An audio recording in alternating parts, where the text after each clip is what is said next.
जिंदगी की राह में कहीं खो गया है इंसान। मंजिल मिल जाएगी, जरा खुद को तो पहचान। हौसलों को कर बुलंद, पूरे होंगे अरमान। ऊंचे हो विचार, मुश्किलों में हो मुस्कान। राजयोग के राज को जान, जिंदगी बने आसान, जिंदगी बने आसान, जिंदगी बने आसान।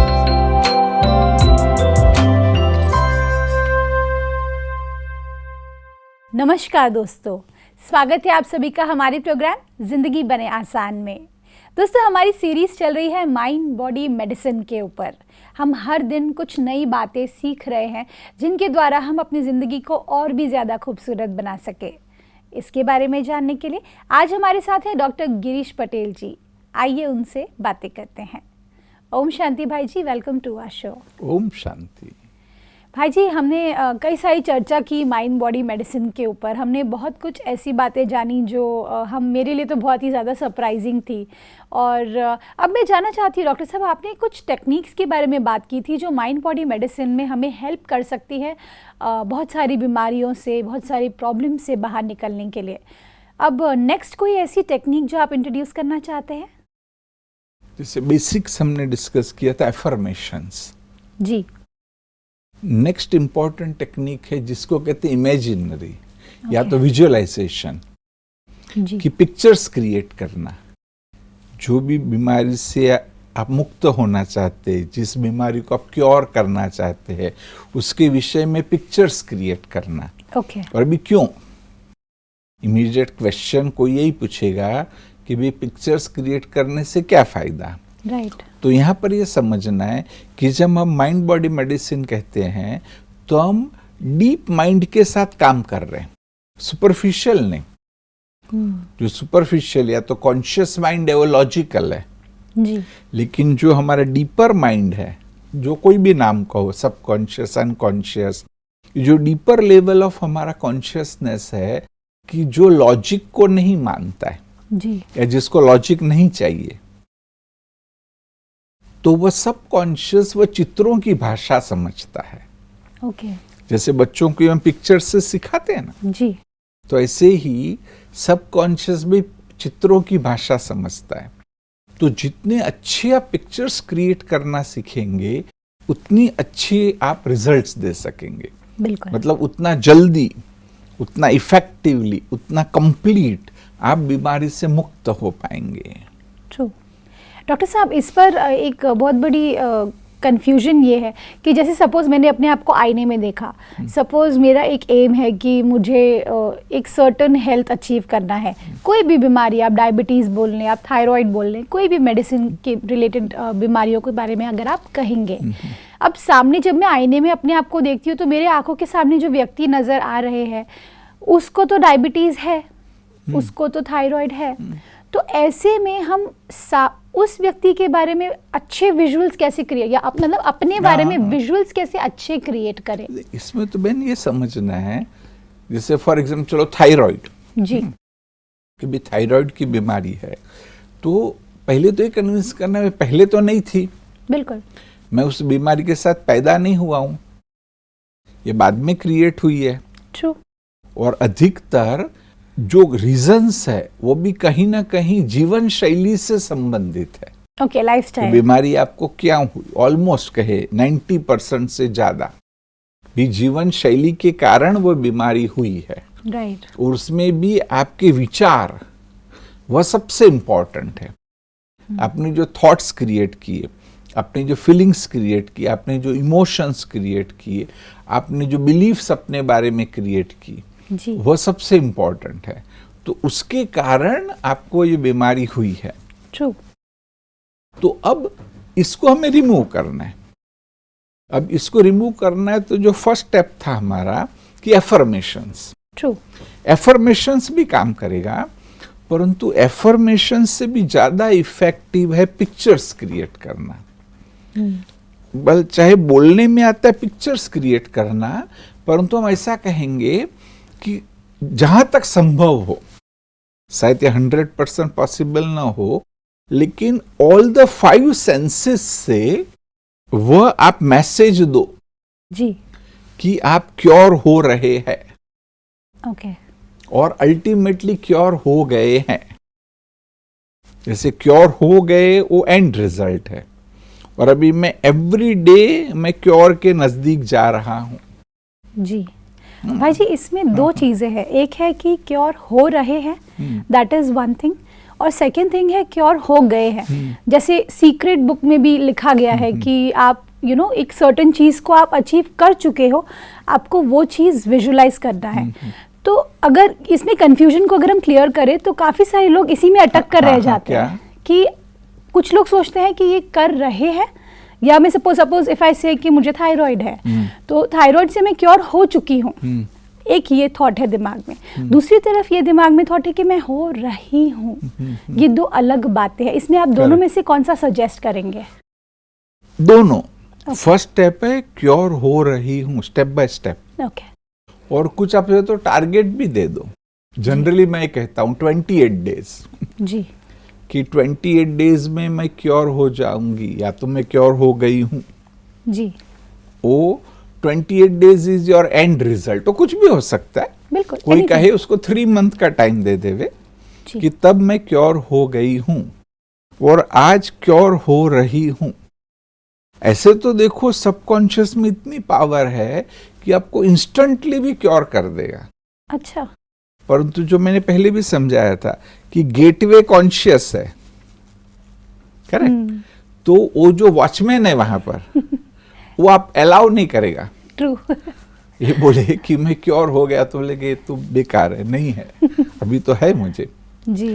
तो यहाँ एक्सेप्टेंस इजी है, राइट, कि स्टेप बाय स्टेप मैं क्योर हो रही हूं या क्योर हो रहा हूं जी। और वो एंड रिजल्ट कि हो गई हूं। जी जी। डॉक्टर दोनों को विजुअलाइज करना है। ओके। अच्छा, ठीक है जी। अब जैसे आपने कहा कि ये विजुअलाइजेशन टेक्निक है, ये बहुत सारे लोगों ने अलग अलग तरीके से उसे एक्सप्लोर किया है। आपका क्या टेक है इसमें? बिकॉज आपका जो कॉम्बिनेशन है बहुत ही यूनिक कॉम्बिनेशन है, because you are a doctor, at the same time आप स्पिरिचुअलिटी से भी इतना जुड़े हैं। तो ये दोनों का कॉम्बिनेशन साथ आकर अगर आप एक विजुअलाइजेशन टेक्निक इंट्रोड्यूस करें तो हमारे दर्शकों के लिए बहुत अच्छा होगा। या परफेक्ट। अब करना क्या है कि आज लोग अधिकतर एजुकेटेड हैं जी, तो कोई भी बीमारी है ना, आप उसके बारे में थोड़ी इंफॉर्मेशन फाइंड आउट करिए। ओके। फॉर एग्जांपल थायराइड, जी, तो ये बीमारी में क्या होता है, या हाई ब्लड प्रेशर भी, हाई ब्लड प्रेशर में क्या होता है, आपने लिया एसिडिटी तो क्या होता है ना, वो फाइंड आउट करिए उसका, उसके पीछे की जो मैकेनिज्म है जी। फिर जो खराबी शरीर में निर्माण होती है उसको भी थोड़ा फाइंड आउट करिए।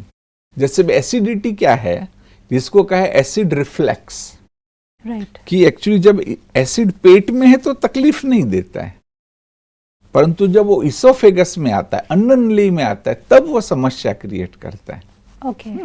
और एक द्वार है इसोफेगस और स्टमक के बीच में, वो आपका लूज हो गया है और कोई भी कारण से वो एसिड ऊपर आया है। तो अगर ये व्यक्ति ने समझ लिया, अब उसको विजुअलाइज करना है तो डिफरेंट वे में। एक तो ये कि मेरा डाइजेशन बहुत ही अच्छा हो गया है, जो भी मैं खा रहा हूं परफेक्टली डाइजेस्ट हो रहा है, और जो एसिड का सिक्रीशन है वो मिनिमम आवश्यक है जी। और दूसरा कि अब वो जो द्वार है ऊपर का, जो स्पिंक्टर है, वो स्ट्रांग हो गया है ना, वो पावरफुल हो गया है। Okay. तो इसके कारण वो एसिड इसोफेगस में नहीं आ पाता है, और नहीं आ पाता है तो बल पास्ट में आया हो और आपको इरिटेशन हो रहा है, परंतु थोड़े समय में हील हो जाएगा। बिल्कुल। और अभी वो हील हो गया है। दूसरा ऐसा भी हो सकता है कि जो नर्व्स स्टिम्युलेट होने से एसिड का सिक्रीशन बढ़ रहा है जी, तो उसका भी स्टिम्युलेशन कम हो रहा है, उसके कारण वो सिक्रीशन भी कम हो रहा है। ओके। ऐसा डिफरेंट वे में। और विजुअलाइजेशन का सबसे इंपॉर्टेंट पहलू है कि कुछ फनी पिक्चर्स क्रिएट करिए, नॉर्मल नहीं। अच्छा, क्योंकि वही देखो हमको याद रहते हैं। बिल्कुल, सो ट्रू। है ना, आप सवेरे से आप याद करिए, सवेरे से आप कहीं लोगों को रास्ते में मिले, कईयों को देखा, लेकिन सबके चेहरे याद नहीं है ना? ऐसे चेहरे याद है कि दो थोड़े स्ट्रेंज थे, राइट, ना? मतलब नॉर्मल से थोड़े अलग थे। किसने कुछ अजीब से कपड़े पहने थे, राइट, किसने कुछ अजीब से बाल बनाए थे, कुछ तो वो आपको याद है जी। तो ऐसे जो पिक्चर्स भी क्रिएट करने हैं वो हमें थोड़े कहेंगे कि स्ट्रेंज पिक्चर्स क्रिएट करने, अजीब से पिक्चर क्रिएट करने। ओके, और ऐसा क्यों सचमुच हो रहा है। वाओ, एंड देन जैसे मैंने कहा कि शायद पूरा पॉसिबल नहीं है, परंतु हर सेंस से कि विजुअलाइज किया तो आपने जैसे कि भी आंखों का उपयोग किया, ऐसे पॉसिबल हो तो सुनो भी।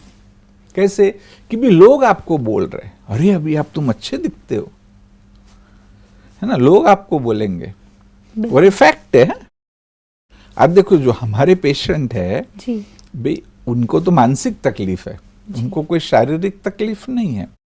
अभी अभी हमने एक्चुअली शुरू किया कि जब फर्स्ट टाइम आए तब हम लोग हिस्ट्री लेते, तब उनकी परमिशन लेके हम उनका एक फोटो भी क्लिक करते, ओके, पेशेंट की परमिशन लेकर के।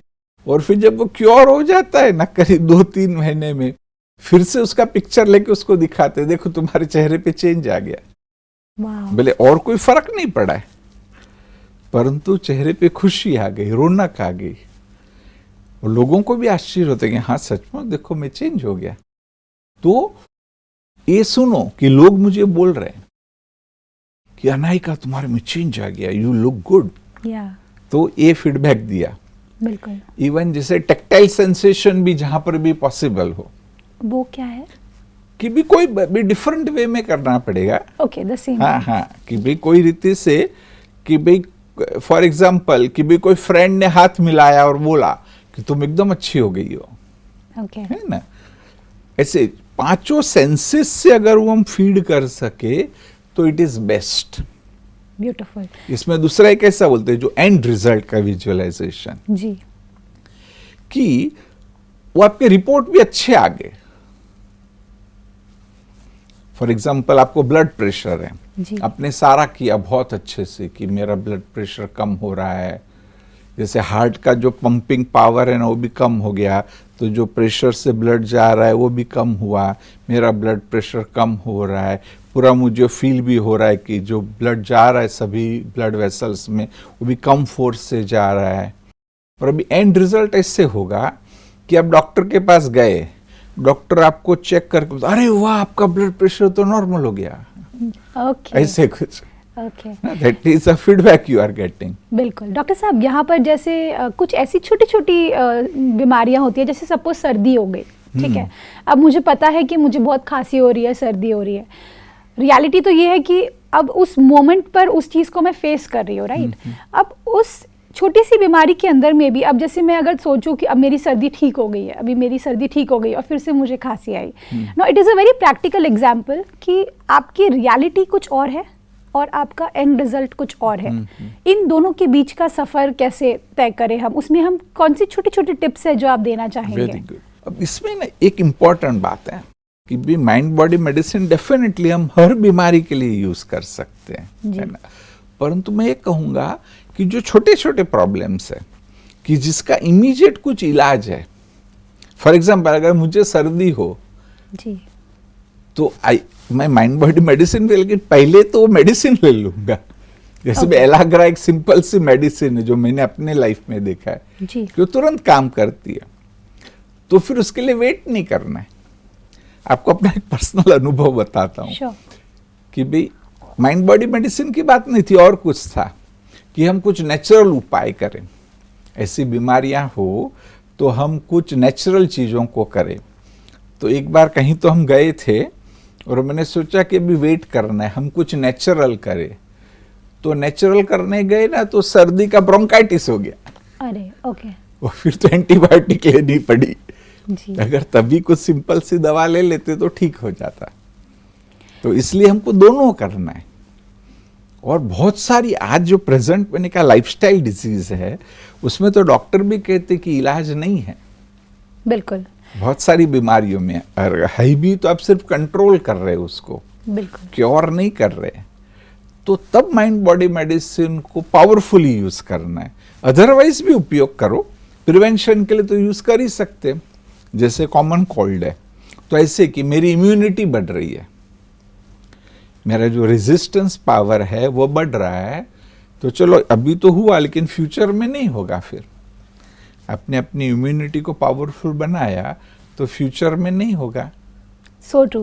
डॉक्टर साहब, इस पर एक और सवाल जैसे मेरे मन में आया, जैसे कई बार ऐसा होता है कि हम सपोज मुझे नी पेन हो रहा है, ओके, अब पेन तो हो रहा है और आप जैसे कह रहे हैं कि ये मेडिटेशन हेल्प करता है, आई एम श्योर वो हेल्प करता है, लेकिन मन में जैसे एक 10% रहता है कि सच में ये ठीक हो जाएगा क्या, सच में ये, बिकॉज इतना इजी होता तो इतनी सारी दवाइयाँ मैंने क्यों ली, इतने सारे ट्रीटमेंट्स मैंने क्यों लिए, तो इस 10% का क्या करें?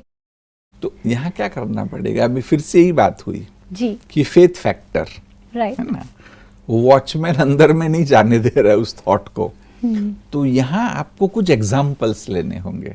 ओके, जैसे भी नी जॉइंट का मैं एग्जाम्पल सुनाता हूँ, बहुतों ने सुना है अच्छा, कि भाई मैंने कैसे मेरा अर्थराइटिस है माइंड बॉडी मेडिसिन से ही ठीक किया। आपने खुद हाँ, और आज वो रिवर्स हो गया, वो Okay. प्रूफ है कि भाई ये अर्थराइटिस रिवर्स हुआ। ये तो जनरली तो ये प्रोग्रेस होता है, एक बार स्टार्ट हुआ तो आगे ही बढ़ना है, वो कम नहीं होना है कभी, क्योंकि एजिंग प्रोसेस है। जैसे ना व्यक्ति बूढ़ा होगा, जवान नहीं होगा, तो आपका जो कार्टिलेज है वो कहेंगे कि वो बूढ़ा होगा, पर तो मैंने एफर्ट की तो आज प्रूफ सहित वो रिवर्स हुआ है। ये कैसे किया चलो आपने? मैंने बताया, फिर भी अभी भी बता देता हूँ, मैंने कई बार इसका तो जिक्र किया क्योंकि Please. प्रैक्टिकल है ना, इट इज प्रैक्टिकल।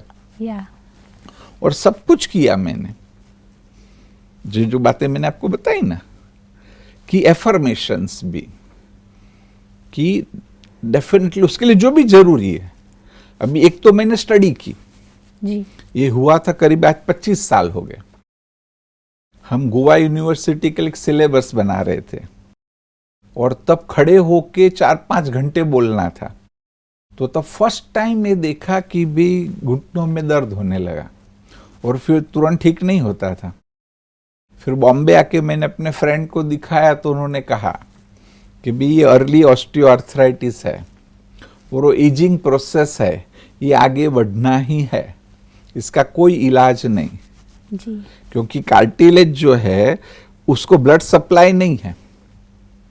हम कोई दवाई दे तो वहां ब्लड से जाएगी ना, कार्टिलेज को ब्लड सप्लाई नहीं है, तो कार्टिलेज में कोई भी मेडिसिन नहीं जा सकती है। सिर्फ आप क्या कर सकते, उन्होंने कहा कि एट द मोस्ट उसको आप थोड़ा स्लो कर सकते हैं, कि एक्सरसाइज करो, अपने वहाँ के मसल्स को स्ट्रांग बनाओ, वेट कम करो, तो वो प्रोसेस थोड़ा स्लो होगा। तो मैंने सोचा चलो ऐसा ही है तो अभी हम ऐसी चीज़ों को यूज़ करें जो हम औरों को भी बता रहे हैं। तो जैसे और सब कुछ किया कि जो और करना चाहिए, जैसे एक्सरसाइज की, थोड़ा वेट कम किया, सब कुछ किया, परंतु मोस्ट इम्पॉर्टेंटली जो काम की है वह है विजुअलाइजेशन। और मैंने तो स्पिरिचुअल यूज किया है ऐसे मैंने यूज किया कि परमात्मा से बात की, क्योंकि हम योग तो करते ही थे। जी, मैंने भगवान को कहा कि भी आप तो सर्वशक्तिमान है और ये डॉक्टर तो बोल रहे हैं और फैक्ट है कि भी यहाँ ब्लड सप्लाई नहीं है, तो कोई दवाई वहां नहीं जा सकती है, लेकिन आपकी शक्ति तो जा सकती है, आपकी पावर तो वहां पर जा सकती है ना। आप उसको करंट दो। जी, ये सच जो भी मैं बोल रही हूँ, इट्स रियल, कुछ इमेजिनरी नहीं। This is amazing. हाँ, मैंने ऐसे बोला कि भी आप है ना मेरे घुटनों को रोज 10 सेकेंड अपना पावर दो ताकि कार्टिलेज बड़ा हो जाए। फिर मन में भी विचार आया कि when we are expecting something from somebody we should do in return। True. करते हैं ना हम, जैसे भी मैं डॉक्टर हूं, हम डॉक्टर के पास जाएंगे तो जनरली वो फीस नहीं लेगा, but still we will give him something, क्योंकि हमने उससे सेवा ली है। तो ऐसे मैंने सोचा कि भी भगवान से हम ये मांग रहे तो क्या करना चाहिए। तो मैंने तो ये आया, सच आया अंदर में कि तुम रोज मेरा परिचय 5 लोगों को देना। अच्छा। मैंने बोला मैं 10 लोगों को दूंगा, इसको ठीक करो। I must have done may be maximum 1 month, 1 महीना मैंने सीरियसली किया होगा और वो खत्म हो गया। ओह वाह। आज भी मैं 5-6 घंटे खड़े होके सेमिनार करता हूँ, दर्द नहीं होता है। पर डॉक्टर साहब नहीं, उसका एक पावरफुल देखो प्रूफ बताता हूँ जी।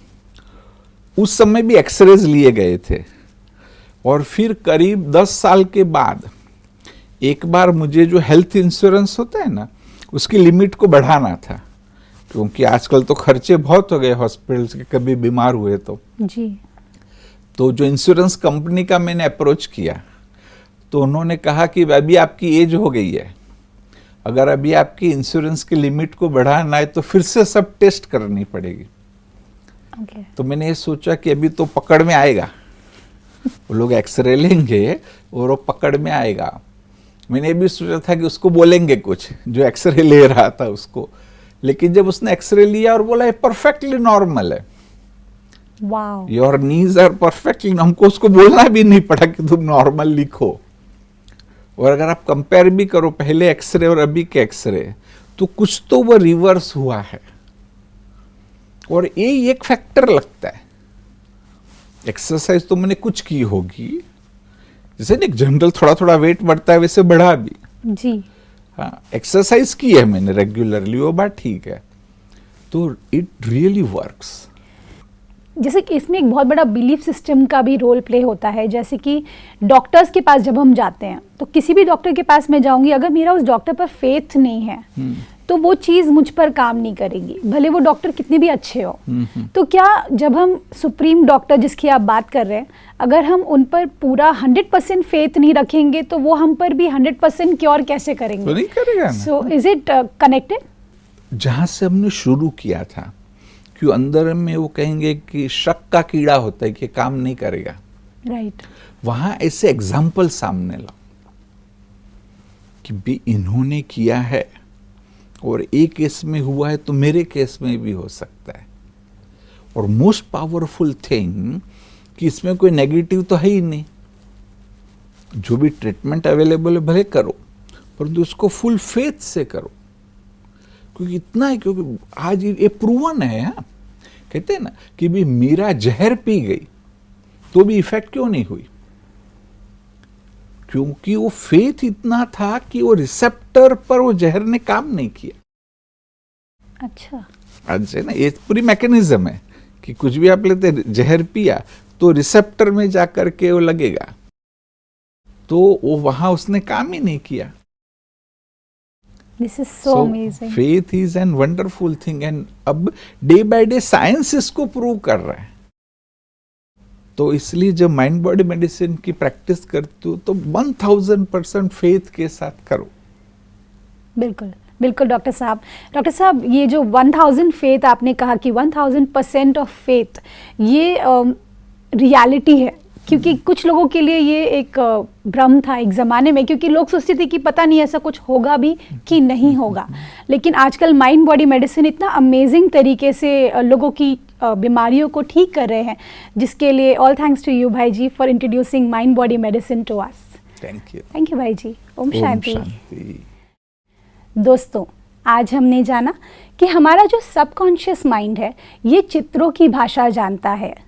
अगर आप कुछ अनयूजुअल अर्थात कुछ यूनिक पिक्चर्स क्रिएट करेंगे पॉजिटिव, तो आप महसूस करेंगे कि धीरे धीरे आप उसकी तरफ आगे बढ़ते जाएंगे और आपकी ज़िंदगी उतनी ही खूबसूरत बनती जाएगी। साथ ही साथ हमने विजुअलाइजेशन टेक्निक को भी एक्सप्लोर किया, जो बहुत ही महत्वपूर्ण हिस्सा है माइंड बॉडी मेडिसिन का। फिर आपसे मिलेंगे अगले ही शो में, आपके शो में ज़िंदगी बने आसान। ओम शांति। अधिक जानकारी के लिए संपर्क करें। जिंदगी बने आसान, Brahma Kumaris Godlywood studio, Shantivan, Abu road. Call 80949134887।